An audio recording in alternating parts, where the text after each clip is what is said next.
Hey everyone, my name is Sunshine, and welcome to Movie Snobs, where we review the newest and hottest movies of the season.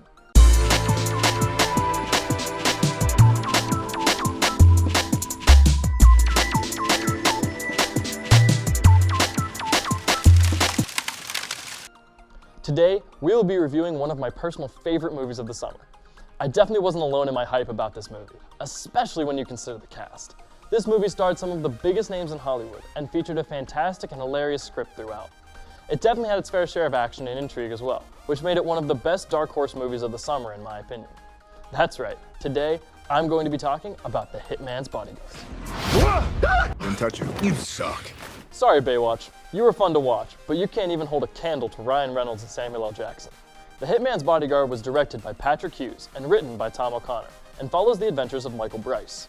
Michael Bryce, played by Ryan Reynolds, is a AAA-rated bodyguard who ends up being tasked to protect Darius Kincaid, who is one of the world's most notorious hitmen, and played by Samuel L. Jackson. While it's clear from the beginning that these two don't get along, they both begin to realize that, just this once, their goals are actually aligned. I don't want to spoil too much about the characters, or their motivations, but understand that these two have a rocky past to overcome.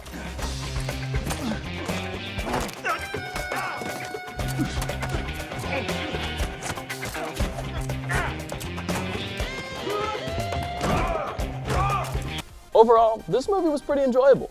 The action was well timed and didn't suffer too much from the never-ending magazine syndrome that movies like this potentially can. Additionally, the comedy was pretty on point. Most jokes were well timed, and the banter between Reynolds and Jackson was virtually unbeatable. Okay, on three. One. My bad. You're bad. While I believe they overused Jackson's favorite catchphrase, I can understand why they did. It was supposed to be somewhat of a joke throughout the movie, and it definitely fed into some of the best parts of the trailer. I hope they kill him, I really do. This guy single-handedly ruined the word mother. Unfortunately, the movie did fall flat in terms of storyline. The plot was shaky at best, and the movie overall was carried on the backs of Reynolds and Jackson's solo and duo performances. They did well to keep the audience's attention and keep the movie interesting as a whole, but the loosely threaded love stories and overarching villain weren't honestly that compelling. I also think that Gary Oldman was a bit underused, as his star power I think could have made a fantastic three-man setup with Jackson and Reynolds. While he does do well as the generic antagonist and puts on quite a fun show in the limited camera time he has, I still think that he could have had a more developed character. But hey, movies like this don't tend to dedicate time to develop characters that well, so I guess I shouldn't hold them too accountable. After all, the movie's a ton of this.